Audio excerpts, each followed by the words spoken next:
அஸ்ஸலாமு அலைக்கும் வரஹ்மத்துல்லாஹி வபரகாத்துஹு. மலக்குமார்கள். அல்லாஹ் சர்வ வல்லமை உள்ளவன், யாருடைய தேவையும் இல்லாதவன். அவன் தன்னுடைய படைப்புகளை நிர்வகிப்பதில் தனது அதிகாரத்தை வெளிப்படுத்த மலக்குமார்களை படைத்து அவர்களைக் கொண்டு வேலை வாங்குகிறான். அல்லாஹ் மலக்குமார்களை ஒளியினால் படைத்திருக்கிறான். அவர்களின் எண்ணிக்கை அவனுக்கு மட்டுமே தெரியும். மலக்குமார்கள் அல்லாஹ்வின் கட்டளைக்கு மாறு செய்ய மாட்டார்கள். அவனுடைய கட்டளையை உள்ளது உள்ளபடி பரிபூரணமாக நிறைவேற்றுவார்கள்.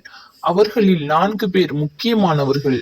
அவர்களின் பெயரையும் அவர்களுக்கு கொடுக்கப்பட்ட பொறுப்புகளையும் இப்போது பார்க்கலாம். ஹஜ்ரத் ஜிப்ரஈல் அலைஹி வஸல்லம் அவர்கள் வஹி கொண்டு வருதல். ஹஜ்ரத் இஸ்ராயில் அலைஹி வஸல்லம் அவர்கள் உயிர்களை கைப்பற்றுதல். ஹஜ்ரத் மீகாயில் அலைஹி வஸல்லம் அவர்கள் காற்று மற்றும் மழையை நிர்வகித்தல்.